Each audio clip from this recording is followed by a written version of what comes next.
Doctrine and Covenants 37 contains the first divine directive in our day for the saints to gather together into one specific place. And Doctrine and Covenants 38 explains the reasons why this gathering was needed. Here's the backstory. Roughly 2 months before Section 37 was received, 4 missionaries bound for Native American settlements beyond the western border of the United States stopped by the Kirtland, Ohio area to preach. After only 3 weeks, 127 people had joined the church, and by the end of December, when D&C 37 was received, this number had swelled to over 300 members. Among these converts were 2 prominent men, Sidney Rigdon and Edward Partridge, who had since traveled together to Fayette to meet the prophet Joseph Smith and to request to learn the Lord's will for them personally. Doctrine and Covenants 35 and 36 were the result of their inquiry. Significantly, in Section 35, the Lord called Sidney Rigdon to scribe for Joseph as he continued to work on his Bible translation project. Sidney remained for 2 months in New York, where he soon got to work on the Bible translation with Joseph Smith. In fact, it is highly significant to the backstory of D&C 37 and 38 that for the majority of the month of December, Joseph and Sidney had been working on the part of the Bible translation we now call Moses 6 and 7. These chapters and a few verses in Moses 8 add an impressive 116 additional verses of detail to the story of the biblical prophet Enoch, who is mentioned in only 6 verses in the book of Genesis. Notably, Moses 7 contains the account of how the prophet Enoch built a city called the City of Holiness, or Zion, wherein the Lord's people were of one heart and one mind and dwelt in righteousness, and there was no poor among them.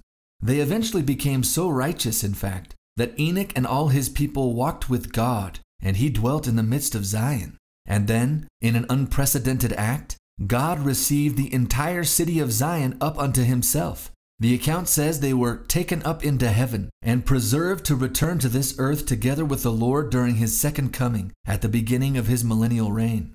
Additionally, Moses 7 contains a significant vision wherein is recorded a crucial covenant the Lord made with Enoch about the latter days. As part of this covenant, the Lord promised Enoch that in the last days he would gather out mine elect from the 4 quarters of the earth unto a place which I shall prepare, an holy city, that my people may be looking forth for the time of my coming. For there shall be my tabernacle, and it shall be called Zion, a new Jerusalem. Then at some point the Lord said, both he and Enoch's Zion would come down and meet the latter-day elect, who were gathered here at this holy city, this new Jerusalem. And then, for the space of 1,000 years, the earth shall rest. Here again is the now familiar gathering, New Jerusalem, second coming theme that had been spoken of in D&C 29 just that September, which itself had been a confirmation of a prophecy of Jesus in the Book of Mormon. After Joseph and Sidney had written this prophecy of Enoch, John Whitmer recalled, the Lord spoke to them again and gave further directions. So that's the backstory to Section 37. In his message to Joseph and Sidney, the Lord told them to not translate any more until ye shall go to the Ohio. The only reasoning he gives them for this move to Ohio is because of the enemy and for your sakes. This unspecified enemy is likely a reference primarily to the devil and secondarily to those the devil was stirring up at that time to persecute the New York saints. But in verse 2, the Lord says they are not to leave until they have preached my gospel in that region and strengthened up the church whithersoever it is found. But he adds, more especially in Colesville, because they pray unto me in much faith. In obedience to these instructions, soon after this revelation was received, Joseph and Sidney went to the several churches preaching and prophesying wherever they went, John Whitmer said, and greatly strengthened the churches that were built unto the Lord. John said they also went to Colesville to strengthen the disciples in that part of the vineyard and to preach the gospel to a hardened and a wicked people. They held prayer meetings among the disciples, but when they held public meetings, those in attendance threatened to kill them, but they escaped out of their hands. In verse 3, the Lord then gives a commandment unto the church that they should assemble together at the Ohio, in anticipation of the time that my servant Oliver Cowdery shall return unto them from his mission to the Lamanites. This was the Lord's wisdom, and every man could choose for himself whether to comply or not. 3 days after Section 37 was received, the third conference of the church was held on January 2, 1831. It was at this conference, Newell Knight recalled, that we were instructed as a people to begin the gathering of Israel, and a revelation was given to the prophet on this subject. After Joseph announced to church members the Lord's command from D&C 37 for them to move to Ohio, John Whitmer recalled that they desired to know somewhat more concerning this matter, but the reality was that Joseph didn't know anything more about this than D&C 37 had tersely explained. Therefore, John says, the seer inquired of the Lord in the presence of the whole congregation, and thus came the word of the Lord. So that's the backstory to D&C 38. Now let's look carefully at the Lord's answer, given in the presence of those at this conference who were seeking further light about this command to gather. In verses 1 through 6, the Lord introduces himself to the church and sets the tone for this revelation. He is both the all-knowing great I Am of the Exodus story, and the same which has taken the Zion of Enoch into his own bosom, a reference to the story so recently revealed in Moses 7. In fact, his language in verse 5 contains a paraphrase of Moses 7:39, when he says that, by virtue of the blood which I have spilt, have I pleaded before the Father for those who have believed in my name. And verse 6 is a paraphrase of Moses 7:57, when he says, the residue of the wicked have I kept in chains of darkness until the judgment of the great day, which shall come at the end of the earth. This shows that D&C 38 builds upon and is interlinked with Enoch's vision and prophecy in Moses 7, which suggests that Moses 7 is therefore relevant to their question about gathering to Ohio. In verses 7 to 10, the Lord directly addresses the congregation at that conference, assuring them that mine eyes are upon you, and I am in your midst, and ye cannot see me. But the day soon cometh that ye shall see me, and know that I am. For the veil of darkness shall soon be rent, he promises, and he that is not purified shall not abide the day. Wherefore they are to gird up their loins and be prepared, knowing that the kingdom is theirs, and the enemy shall not overcome. They are clean, but not all. Yet there is none else with whom I am well pleased, the Lord says. Explaining further in verses 11 to 12, the Lord gives his diagnosis of world conditions in 1831, saying, for all flesh is corrupted before me, and the powers of darkness prevail upon the earth among the children of men, in the presence of all the hosts of heaven. In Enoch's vision in Moses 7, he saw something strikingly similar. He saw that the power of Satan was upon all the face of the earth, and he saw angels descending out of heaven, and he heard a loud voice saying, woe, woe be unto the inhabitants of the earth. He also beheld Satan, and he had a great chain in his hand, and it veiled the whole face of the earth with darkness, and he looked up and laughed, and his angels rejoiced. This Enoch saw caused the God of heaven to weep. Now in section 38, where world conditions are being described similarly, the Lord says that all eternity is pained. Hence, the angels of heaven are but awaiting the divine command to reap down the earth, to remove wickedness from its surface. Because, the Lord says, the enemy is combined, suggesting that evil was then organizing. In verse 13, the Lord gives a relevant but chilling example of such evil, when he says that there were men at that time plotting in secret chambers to bring to pass even your destruction in process of time. The Lord was not blessing these New York saints with this insight because some amongst them were guilty of iniquity and unbelief, which they were, but because, he says, I will be merciful unto your weakness. They are to be strong from henceforth, and to fear not, because the kingdom is yours. And for your salvation, I give unto you a commandment, he explains, referring to the commandment to gather to Ohio. For I have heard your prayers, and the poor have complained before me, and the rich have I made, and all flesh is mine. And I am no respecter of persons, and I have made the earth rich, and behold, it is my footstool, wherefore again I will stand upon it. What's the Lord saying here? Well, it appears that the Lord's command for these saints, many of whom were poor, to gather to Ohio, was intended, at least in part, to help the poor rise above their poverty. Recall that one of the key distinctions of Enoch's Zion was that they had no poor among them. This command to gather to Ohio appears to be connected in some way to recreating that Zion ideal. The Lord explains further, and I hold forth and deign to give unto you greater riches, even a land of promise, a land flowing with milk and honey, upon which there shall be no curse when the Lord cometh. This language is explicitly reminiscent of the Exodus story of ancient Israel. Of the Israelite slaves, the Lord declared that he would deliver them out of the hand of the Egyptians and bring them up out of that land unto a land flowing with milk and honey. This would be their promised land, their land of inheritance in the land of Canaan. Well, here the Lord is unmistakably announcing that he will do a similar thing in the modern era. He was at that very moment beginning the gathering of a modern Israel, starting with this small group of New York saints, with every intention of leading them, even the poor among them, to a land of promise and prosperity. And I will give it unto you for the land of your inheritance, the Lord promised, if you seek it with all your hearts. And this shall be my covenant with you, he continues. Ye shall have it for the land of your inheritance, and for the inheritance of your children forever, while the earth shall stand, and ye shall possess it again in eternity, no more to pass away. The day will come in time, the Lord says, when ye shall have no king nor ruler, for I will be your king and watch over you. This promise echoes one of the richest, most hope-filled prophecies of the Old Testament, that the day would come when Israel would be gathered again, and the Messiah, a descendant of King David, would rule over all of Israel as their shepherd king forever. In Enoch's vision in Moses 7, the Lord referred to himself as Messiah, the King of Zion. And now the King of Zion is inviting these New York saints to hear my voice and follow me, and you shall be a free people.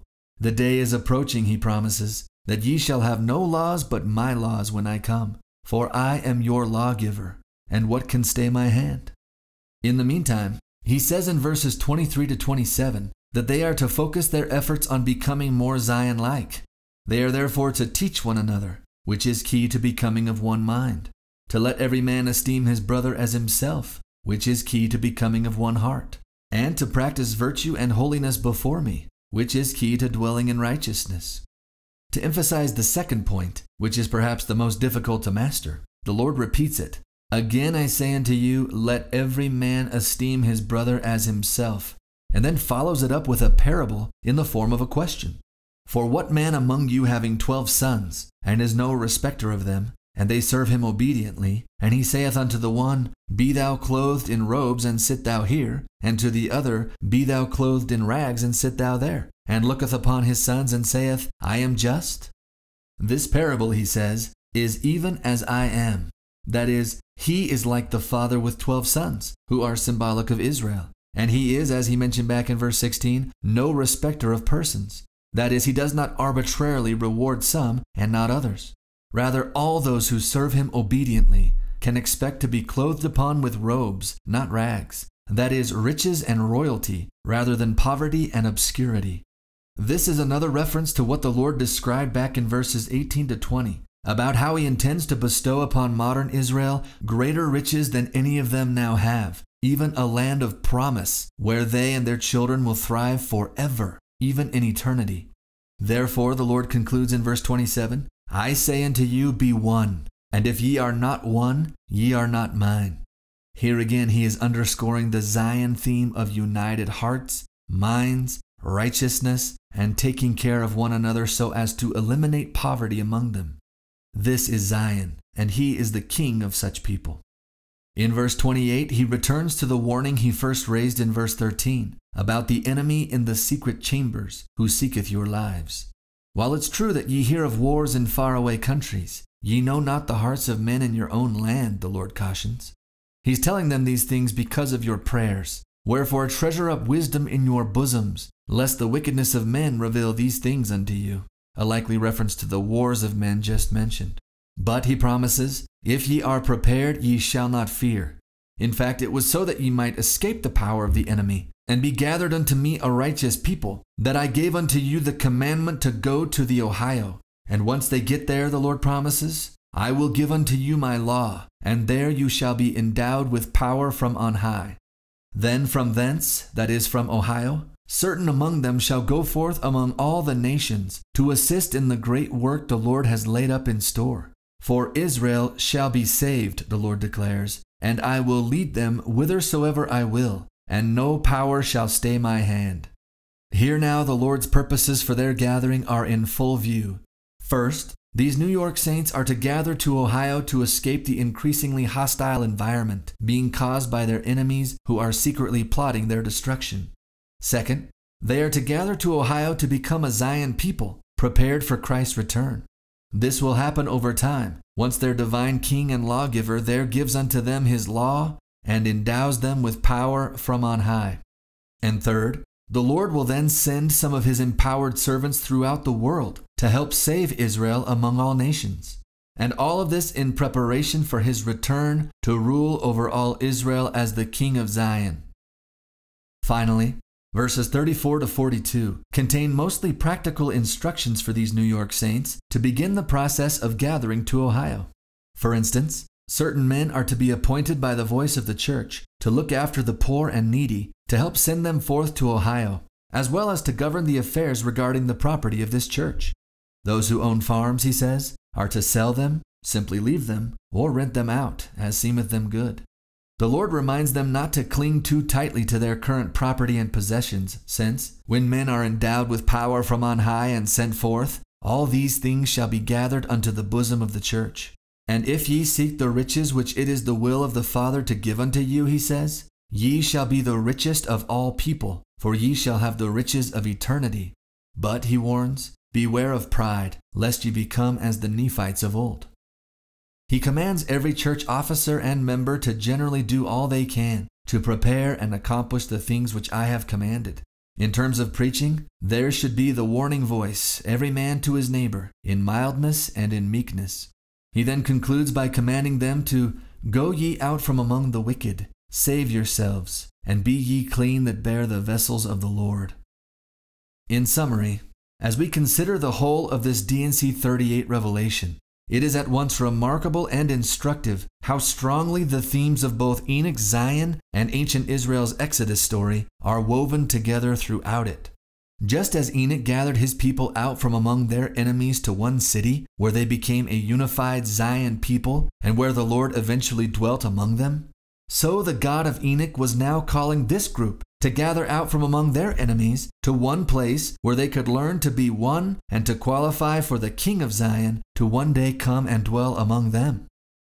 And just as ancient Israel was gathered out of wicked Egypt down to Sinai to receive the law of the Lord and empowerment in preparation to both bless all nations as Abraham's seed and to inherit their promised land, so the great I Am was calling this tiny pocket of modern Israel to be gathered out of the wicked areas of New York over to Ohio to receive his law and to be endowed with power in preparation to both bless all nations and to inherit the promised land prepared for them.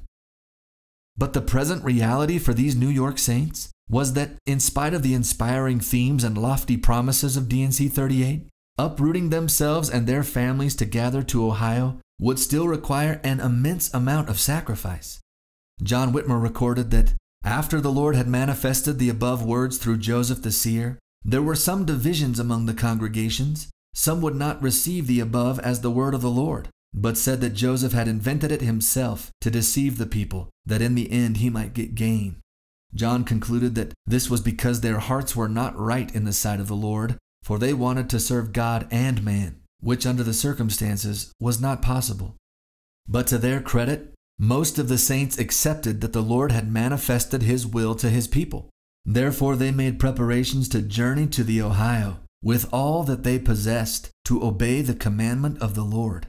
For instance, Newell Knight recorded, having returned home from conference, in obedience to the commandment which had been given, I, together with the Colesville branch, began to make preparations to go to Ohio. As might be expected, we were obliged to make great sacrifices of our property. Having made the best arrangements we could for the journey, we bade adieu to all we held dear on this earth, and in the early part of April started for our destination. In the latter part of that month of January, Joseph and Emma, who was in her last trimester of pregnancy with twins, obediently made the journey from New York to Kirtland, Ohio, with Sidney Rigdon and Edward Partridge. And over the next several months, especially in April and May of that year, most of the New York saints followed. The gathering of Israel had thus officially begun, and the promised blessings of the Lord to these saints for doing so would soon follow over the next months and years. And that's the story of Doctrine and Covenants 37 and 38.